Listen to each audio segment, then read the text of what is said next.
अस्सलाम वालेकुम दोस्तों। नमस्ते, सत श्री अकाल। कैसे हो दोस्तों? कुछ चीज़ की याद दिलानी थी आपको। जैसे 2014 से पहले कभी भी तेल के दाम बढ़ते थे, 2 रुपये भी बढ़ते थे, 1 रुपये बढ़ते थे, तो पूरी बीजेपी सरकार स्मृति ईरानी रोड पर आ जाते थे, गैस का सिलेंडर लेकर रास्ता जाम करते थे। आज और मैं एक चीज़ और कहना चाहूँगा दोस्तों, जैसे अक्षय कुमार जी, आपने उस टाइम देखा होगा, अक्षय कुमार बड़े बड़े एक्टर्स ट्वीट करते थे कि बहुत हुआ अत्याचार, बंद करो सरकार। आज मोदी जी को मैं धन्यवाद कहना चाहूँगा कि आज उन्होंने कर दिखाया जो कोई नहीं कर सकता। आज डीजल आज डीजल पेट्रोल से महंगा हो गया है। इस कोरोना काल में जब लोगों के पास काम नहीं है, ये निकम्मी सरकार क्यों दिन पर दिन दाम बढ़ा जा रही है? जब पेट्रोल के दाम बढ़ाना घटाना सरकार के बस की बात नहीं है, तो फिर आप रोड पे क्यों आते थे? आप रोड पे क्यों निकलते थे? आज इतनी इतनी भयंकर स्थिति हो गई है कि डीजल डीजल पेट्रोल से भी महंगा है। तो दोस्तों, मैं आप कहूँगा वापस से कुछ लोगों को बैलगाड़ी ले लेनी चाहिए कि वो डीजल भराने के पैसे तो होंगे नहीं, तो उससे बेहतर है कि आपका काम रुकेगा नहीं। तो जुड़ जाइए दोस्तों, सभी दोस्तों। आज जब चीन एक बात मैं और याद दिला देता हूँ कि बार बार एक चीज़ कही जा रही है कि एमयू साइन हुआ था 2008 में एक एमयू साइन हुआ था कि कोई भी सेनाएं हथियार नहीं रखेंगी, यानी हथियारों का इस्तेमाल नहीं करेंगी। तो फिर जब बीजेपी की राष्ट्रवादी सरकार आई थी और एक के बदले 10 सर लाने थे, तो एमयू रद्द कर दी थी। कांग्रेस ने जो एमयू साइन किया था, प्रधानमंत्री जी को वो एमयू रद्द कर देना चाहिए था कि हम अपने वीर जवानों की शहादत नहीं सहेंगे। तो बार बार ये कहना कि जो कांग्रेस की देन मैं भाई, आप 6 साल से आप 6 साल से शासन में हो, डोकलाम पूरी इतने, तो आपने वो एमयू जो है वो एमयू आपने रद्द को नहीं किया। अगर कांग्रेस की निकम्मी सरकार ने वो एमयू साइन किया था कि सर हम जो है कोई भी गोलीबारी नहीं होगी, हथियार का इस्तेमाल नहीं होगा, तो आपको वो एमयू रद्द कर देना चाहिए था। आपके पास तो ताकत थी, आपके पास वो ताकत थी कि आपको वो एमयू रद्द कर देना चाहिए था, फिर क्यों नहीं? और बल्कि वो छोड़िए, जब डोकलाम हुआ था और इतनी रस्साकसी हुई थी और जो है काफ़ी डेंजर माहौल था, तो आपको उसी वक्त सारे एमयू रद्द कर देने चाहिए थे। क्यों नहीं किया? जो भी बात आती साहब, नेहरू फलाना ढिमकाना, अरे सर पिछले 6 साल से आप हैं और आपने कहा था ना देश टूटने दूंगा ना झुकने दूंगा। तो कहाँ गए आपका 56 इंच की छाती मोदी जी? आज जब लोगों के पास काम नहीं है, काम की बिल्कुल बेहद, मैं खुद मेरे घर के 5-6 जन हैं, मुश्किल से एक ही काम कर रहा है। मैं जिस घर में रहता हूँ 5 महीने का किराया हो चुका है, कहाँ से दूँ मोदी जी? और मेरे जैसे हज़ारों लाखों लोग जो शहरों में रहते हैं, दिल्ली मुंबई कलकत्ता में जो लोग रहते हैं, जो रोज़ कमाते खाते हैं, किस तक आपने क्या पहुँचाया?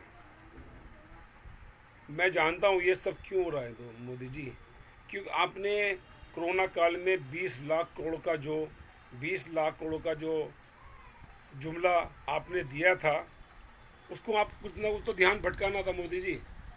उसका आपको कुछ ना कुछ तो ध्यान भटकाना था। बस भूल गए, हम सब ये भूल गए कि मोदी जी ने 20 लाख करोड़ 20 लाख करोड़ का जो पैकेज दिया था, किस तक पहुंचा मोदी जी? और आप अगर थे, आप विपक्ष में थे, हर बात पूछते थे। आप जब विपक्ष में थे हर बात पूछते थे, अब पूछो तो देशद्रोह। और योगी जी से मैं कहना चाहूँगा, मैंने एक जो न्यूज़ को मैं फॉलो कर रहा था, 57 लड़कियां मिली जिसमें तो 6-7 प्रेग्नेंट हैं। मतलब तो ये स्कूल में हो क्या रहा है? जो आपके अनाथ, जो स्कूल आपके, जो बाल साल, जो आप लड़कियों के स्कूल है, कॉलेज है, तो उसमें हो क्या रहा है? कौन है वो लोग? वो कौन लोग हैं जो उन लड़कियों के साथ बर्बरता की? 14-15 साल की लड़कियां हैं, वो प्रेग्नेंट हैं। कैसे प्रेग्नेंट हुई वो? आपने अभी तक कोई भी ऐसी स्टेटमेंट नहीं आई कि उनके खिलाफ कार्रवाई की जाएगी। क्यों नहीं? मैं अभी भी कहना चाहूँगा मोदी जी से और योगी जी से कि बलात्कारियों की सिर्फ एक ही सज़ा होनी चाहिए। बलात्कारियों की एक ही सज़ा होनी चाहिए, वो है डेथ। उनके डेथ वारंट साइन होने चाहिए ताकि ताकि वो नज़ीर बने। कोई भी बलात्कारी ये ना सोचे कि मैं बलात्कार करके बच जाऊंगा।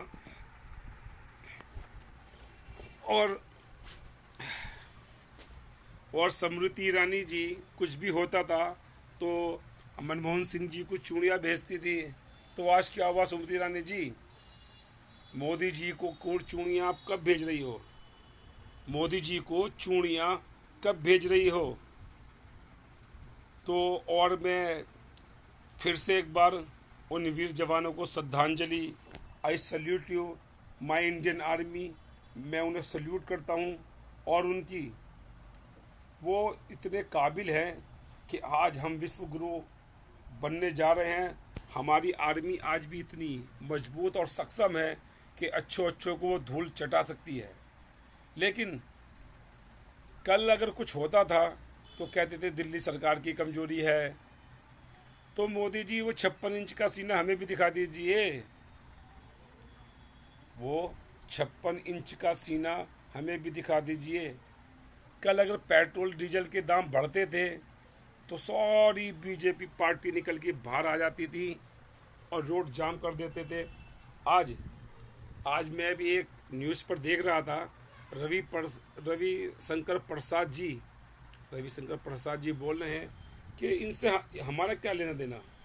मतलब आज अगर डीजल पेट्रोल से हमारा क्या लेना, ये हमारे बस की बात नहीं। वो अमेरिका को जिम्मेदार ठहरा रहे हैं, ईरान को जिम्मेदार ठहरा रहे हैं, वेनेजुएला को जिम्मेदार ठहरा रहे हैं। तो सर हमने सरकार कौन सी चुनी थी? हमने सरकार कौन सी चुनी थी? हमने अमेरिका में वोट थोड़ी ना दिया था मोदी जी। हमने वेनेजुएला ईरान में वोट थोड़ी ना दिया था। और एक बाबा रामदेव जी, आपने सुना होगा, आप जानते भी होंगे, जो 2014 से पहले बोलते थे कि पेट्रोल 35 रुपये हो जाएगा, 30 रुपये हो जाएगा। तो आज कहाँ है वो? बाबा रामदेव जी, आप अगर मुझे सुधरा अब तक पहुँचे तो आप जवाब जरूर देगा कि वो आज कहाँ हैं। आप जब बच्चों को बरगलाते थे 35 रुपये पेट्रोल हो जाएगा, 30 रुपये डीजल हो जाएगा, ये तो 100 के पार होने वाला है। और ये बड़ी शर्म की बात है, ये बड़ी शर्म की बात है कि आज 70% हमारे देश की जो सरकार है, हमारे देश की जो सरकारें हैं, वो 70% टैक्स पेट्रोल डीजल पर वसूल कर रहे हैं। 70%, यानी कि पेट्रोल सिर्फ और सिर्फ 30 रुपये का है, 70 रुपये सरकार ले रही है। ये अमान्य है।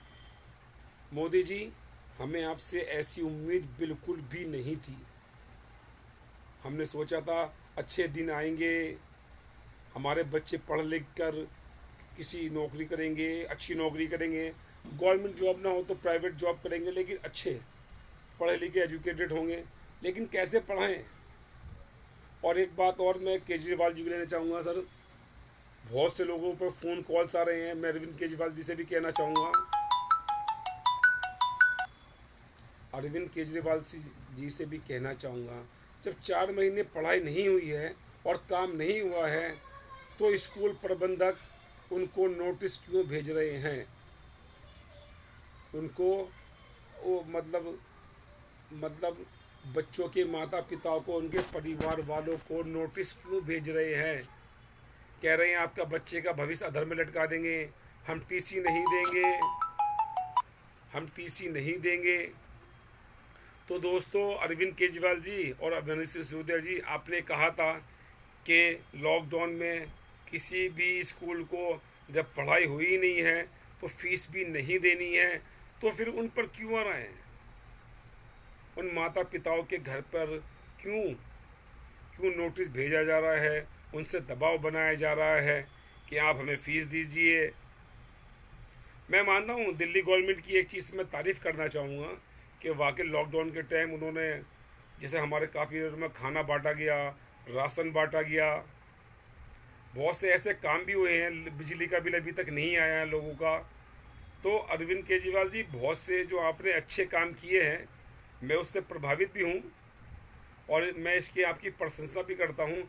लेकिन अभी जो स्कूल अपनी मनमानी कर रहे हैं और उन्हें डोर टू डोर नोटिस भेजा जा रहा है, उन पर फ़ोन कॉल्स किए जा रहे हैं, उन पर फीस देने का दबाव बनाया जा रहा है, तो इस पे मैं मनोज सिसोदिया जी से और अरविंद केजरीवाल जी से भी कहना चाहूँगा।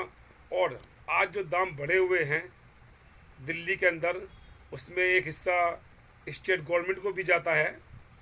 पेट्रोल पे जो एक्साइज ड्यूटी लगती है उसका कुछ हिस्सा उसको मतलब स्टेट गवर्नमेंट को भी जाता है।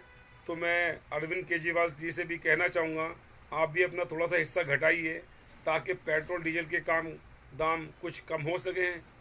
क्योंकि डीजल के बेतहाशा दाम बढ़ने से महंगाई, ये सभी जानते हैं, ये सभी जानते हैं कि अगर डीजल के दाम बढ़ते हैं तो ट्रकों का भाड़ा बढ़ेगा, माल ढुलाई का भाड़ा बढ़ेगा, उस पर ऑटोमेटिकली ही सारी चीज़ें और दोस्तों सभी जुड़ जाइए। दोस्तों, मैं सभी अपने फ्रेंड से कहना चाहूँगा, और हमारा दोस्तों ABC अंसारी चैनल भी लाइक और सब्सक्राइब करना है आपको। ये और बहुत सारी वीडियोस अपलोड करने वाले हैं और अभी हम एक अभियान चलाने वाले हैं कि जनता का विश्वास कितना बड़ा है मोदी जी पर। तो कल से हमारे एक अभियान चलाने वाले हैं हम दोस्तों। वो अभियान ये होगा, हम डोर टू डोर जाएंगे और खासकर ग्राउंड जीरो पर जाकर जनता से ये मालूम करेंगे कि पिछले इस कोरोना काल में और चीन से जो हमारा जो वॉर हुई है, उस पर मोदी जी ने कितना जवाब दिया और उसे वो पूर्णतः मोदी जी पर कितना विश्वास करते हैं और कितने मार्क्स देना चाहते हैं। तो हमारा सवाल सिर्फ एक यही होगा कि आज सरकार को आप कितना कितना प्रतिकूल मानते हैं, कितना जवाबदेह मानते हैं। क्या मोदी सरकार ने जो वादे किए थे, सबका साथ सबका विकास और सबका विश्वास, क्या उस पर वो खरी उतरी है? और कूटनीति और हमारे देश की जो दोस्त और देशों से जो आज हमें नेपाल, श्रीलंका, हर तरह से, तो क्या हमारी कूटनीति फेल हुई है? ये सब जानेंगे। और मैं मोदी जी से और योगी जी से और सभी मुख्यमंत्रियों से ये अनुरोध करना चाहता हूँ कि दोस्तों, ये जनता जो कोरोना काल में पिस चुकी है, जिसके पास कारोबार नहीं है, जिसके पास काम नहीं है, उनके पास खाने के लिए राशन नहीं है, तो कृपया उन पर रहम कीजिए।